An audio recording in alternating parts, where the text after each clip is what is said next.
Hello বন্ধু, আমি চন্দনা। আমার আজকে অনুগল্প থাকছে একাকিকতা।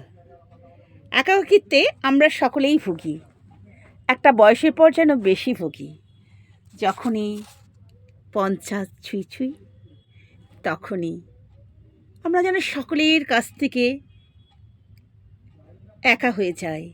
এত নিবিড় ভালোবাসার স্বামী স্ত্রী, ফ্যামিলি, ছেলে সন্তান, সকলের কাছ থেকে যেন দূরত্ব কেমন করে যেন হয়ে যায়। তখন শুরু হয় জীবনের একাকিত্ব। এই একাকিত্বই জীবনটা যে মানাতে পারে তো ভালো, হেসে খেসে, আর যে না মানাতে পারে একাকিত্ব ভোগে, সে যেন ভুগে ভুগে জীর্ণ শীর্ণ হয়ে যায়। মনে হয় আকাশটা যেন একাই সে দেখে, একলা কোণে, স্বপ্ন ছড়ার রাতে, দূর ওই নক্ষত্রের পুঞ্জে। যেন জীবন থেকে শুকতারা আলো চুষে নিয়েছে, আর মাটির প্রদীপ যেন শুকিয়ে গেছে, ফিকে হয়ে গেছে সূর্যের সেই অন্তিক্রম আলো। জীবনটা এই রকম ক্ষুদ্র ক্ষুদ্র হয়ে একাকিত্ব মানুষ ভোগে। আমার সেই অনুগল্প একাকিত্ব। অলোক, আপনি কখনো একাকিত্ব ভুগেছেন? একাকিত্ব সেটা আবার কি? প্রশ্নটা শুনে চমকে উঠল অলোক। হঠাৎ এ কথা বলছেন কেন? আমি তো একাই থাকি, তবে একা থাকা আর একাকিত্ব থাকা সেটা কিন্তু এক নয়। সেই জন্যই তো জিজ্ঞাসা করলাম, আপনি কি একাকিত্ব ভোগেন? না গো রমা, আমি একাকিত্ব আমার নেই। আমি গান শুনি, কবিতা লিখি, ছবি আঁকি, বই পড়ি, নানান কাজ করতে, নানান সঙ্গে যুক্ত হতে আমি ভালোবাসি। আর আড্ডা মারি। কেন, দুইবেলা ওই পুতুলের মা আমার জন্য এসে দুবেলা রান্না করে দিয়ে যায়, তখন একটু আধটু গল্পও করি। আবার সাহিত্যের টানে ছুটে যায়, সাহিত্যের কবিতায় গানে ভেসে যাই। আমি একাকিত্ব বুঝতেই পারি না। আবার পুজো এলে যেন বন্ধুদের সাথে ঠাকুর দেখি, এদিক ওদিক যেদিকে মন চায় সেদিকে যাই। আর যখন একটু আদ্রু মনে একাকিত্ব মনে হয়, তখন সেই চলে যাই ঠাকুরের মন্দিরে। সেখানে ঠাকুরের কাছে বসি, প্রার্থনা করি, দিব্যি দিব্যি আমি কেটে যায়, আমি ভালো আছি।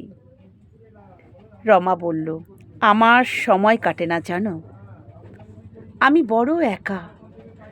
আমি বড় একা, ক্লান্ত, অস্থির, ক্ষীর্ণ আমার আশা জীবনে। বুকের পাঁজরে যত যত ব্যথা ঘুরে ঘুরে পড়ছে, আমার মনে ছড়িয়ে যাচ্ছে। কেন? তোমার তো বাড়ি ভর্তি লোক, ছেলে মেয়ে বউ নাতি, সকলকে নিয়েই তো তুমি বেশ আছো। না গো, কিছুদিন 2 বছর আগে যেটুকু ছিলাম, আমার নাতনি আমার কাছে এসে খেলতো, এখন সেটাও হারিয়ে গেছে। ছেলেমেয়েরা নিজের মতো থাকে, আর নাতি সেও নিজের মতো থাকে। আমি বড় একা হয়ে গেছি গো, একা হয়ে গেছি। তবে হ্যাঁ, কিছু সুযোগ পেলে একটু ঘুমিয়ে পড়ি, আর সকালবেলায় চা খেতে খেতে একটু পেপার পড়ি। আর আমার কোনো কাজ নেই, আমার সময় কাটতেই চায় না এ একাকিত্ব। কিন্তু তুমি বেশ আছো। দীর্ঘশ্বাস ছাড়ল বন্ধু। এতদিন আমি একা আর একাকিত্ব মানে বা তফাৎটা পরিষ্কার বুঝলাম। একা আর একাকিত্ব, নিজেকে ভালো রাখতে হবে, নিজের মনে যা ইচ্ছা নিজেকে ভুলিয়ে রাখতে হবে, তবেই না একাকিত্বের দুঃখটা ভোলা যাবে। নীল সাগরের ওপার থেকে যেন মনের টানে তুমি এসে হাতটি ধরে ভোরের কুয়াশা মেঘের আভা স্পর্শ করে সেইভাবে একাকিত্ব দূর করতে হবে। আমরা কেউ একা নই, আমরা নিজেকে নিজের কাছে ভালো থাকব। আমরা কেউ একা নই, একাকিত্ব আমরা ভুগবই না। নমস্কার বন্ধুরা, অনেক ভালোবাসা। সত্যি তো, আমরা কেন একাকিত্ব ভুগব?